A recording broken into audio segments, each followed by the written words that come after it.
네, 질의는 7번입니다. 네. 최우수 부사장님께 좀 질문 드리겠습니다. 삼성전자 백혈병 행정소송과 관련해서 근로복지공단에서 소송 고지를 한 1차 케이스에 대해서는 지금 보조 참가를 하신 걸로 확실히 되어 있고요. 그죠? 네. 근데 2차의 경우에는 한혜경 씨 등 4인이죠. 근로복지공단에서 고지를 하지 않았음에도 지금 참가를 하신 걸로 그렇게 파악이 되고 있거든요. 이게 삼성전자의 의지인 겁니까, 그러면? 저희들이 1차는 뭐 소송 고지를 받아서 저희들이 참여를 했고요.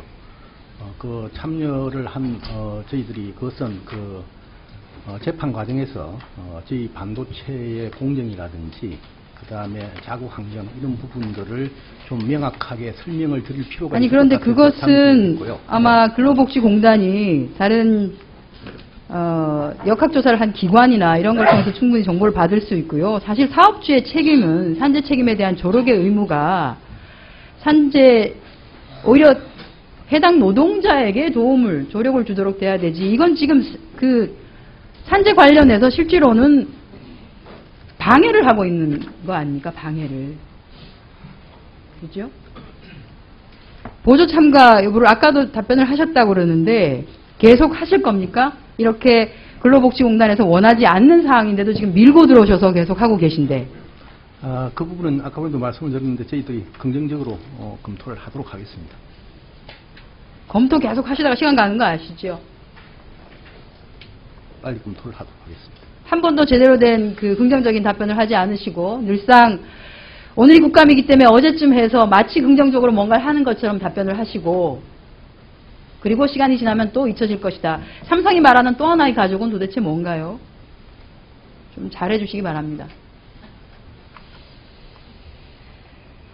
대한상의 관련해서 이동근 부회장께서 가셔서 일단 상의 관련해서 몇 가지 사실관계를 박용웅 단장께 알고 계시라고 보기 때문에 확인만 하겠습니다. 아닐 때는 아니라고 그냥 튀어나와서 말씀해 주시면 됩니다.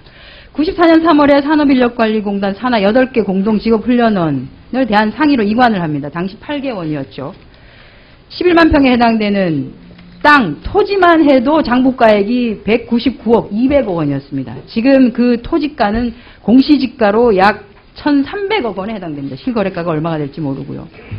당시 이관을 할 때 토지와 건물을 다 합쳐서 1,500억 원에 해당됐습니다. 그런데 민간기관인 대한상의에다 넘기려니까 그 당시 말해서 양도세를 50%를 내야 됐습니다. 750억 원에 해당되겠죠. 그것을 내지 않기 위해서 대한상의를 특수단체라고 하는 얘기를 내세워서 공공단체로 지정을 합니다. 일정 부분 세제 혜택을 주기 위함이었죠. 대한상의는 그 이후로 한 번도 인력개발사업단에 직업훈련과 관련해서 돈을 투자한 적이 없습니다. 오히려 03년에 대한상의에 지원된 시설 장비비 등으로 지원된 금액을 따로 적립을 해가지고 그걸로 건물을 사죠, 건물을. 그게 07년에 국회에서 지적되었는데 당시 직업능력정책관이 현 장관 이채필 장관이 맞죠? 답이 없으신 거 맞는 거고요. 2010년 국감을 앞두고 문제가 될 것 같아 당시 노동부는 자산을 처분해서 시설 교체 및 장비 구입에 투자할 것을 독려했습니다만 대한상의는 그렇게 하지 않았습니다. 결국 노동부는 문제가 확산되는 것을 두려워하고 우려해서 인력개발원을 꼬리 자르기 식으로 민간기관으로 전환한 것이죠. 당시 담당 국장이었던 2010년에는 이채필 차관이었습니다. 경력에 누가 될까봐 그런 게 실질적인 이유라는 얘기들이 있습니다. 아니면 아니라고 말씀을 해달라고 했습니다. 네, 그것은 자, 그렇지 않습니다. 그래서 대한상의에서 준 자료를 분석을 해봤습니다. 지금까지 제가 확인 가능한 인력공단에서부터 직업훈련원을 이관받은 94년부터 현재까지 아까도 말씀드렸지만 대한상의가 인력개발 사업에 지원한 금액은 전무했습니다. 반면에 정부가 인력개발원에 위탁하는 훈련비로 지원한 금액은 2000년부터 올해까지 해서 총 4,200억 원에 해당됩니다. 대한상의가 인력개발원에 투자한 금액은 현금을 포함해서 간접비까지 다 하면 122억 원이 됩니다. 100억은 그 건물 리모델링 한다고 다시 가져갔고요. 나머지 22억은 인력공단에서 나온 파견자, 인건비 지원한 파견자에 해당되는 것이죠. 건물 그거는 리모델링 해당이 되지 비용이 않습니다. 아닙니다. 그것은. 100억을 투자했다가 다시 리모델링 한다고 가져갔다는 아닙니다. 말씀을 그렇지 드립니다. 않습니다. 자, 아까 현장 수요에 맞는 지원 사업을 하기 위해서였다. 그리고 박용훈 단장께서는 실제로 민간으로 지원하고 이관하고 난 뒤에 훨씬 인력 훈련과 관련한 수요가 더 많아졌다라고 했는데 그건 당연한 거 아닌가요? 2년짜리 직업훈련 교육을 하다가 1년짜리 6개월짜리로 기간이 아닙니다. 짧아졌는데 그거는 기간이 많아지는 건 당연한 거 짧아져서 아닙니까? 사람 숫자가 늘었다는 게 제가 아닙니다. 하나만 객관적인 사실을 좀 비교하겠습니다. 폴리텍 대학의 장비와 인력개발원이 보유하고 있는 훈련 장비를 봤는데 인력개발원은 5년 이상 된 장비가 노후 장비가 56%에 해당됩니다. 10년 이상 된 것이 31%에 해당됩니다. 그에 그것은 반해서 폴리텍의 경우에는 본인이 폴리텍 학장으로도 이사장으로도 계셨으니까 내용 연수 아예 경과되지 않은 것이 75%에 해당됩니다. 내용 연수는 5년이 아닙니다. 그것은 5년이라는 것은 장부상의 회계 감가상각을 하기 위한 장부상의 내용 연수고 저희가 훈련 장비의 내용 연수는 조달청 기준에 의합니다.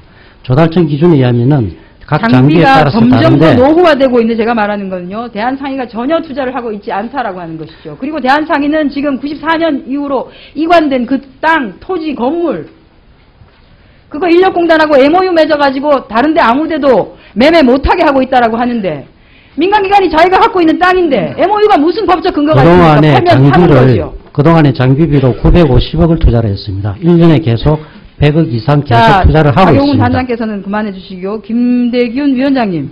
예.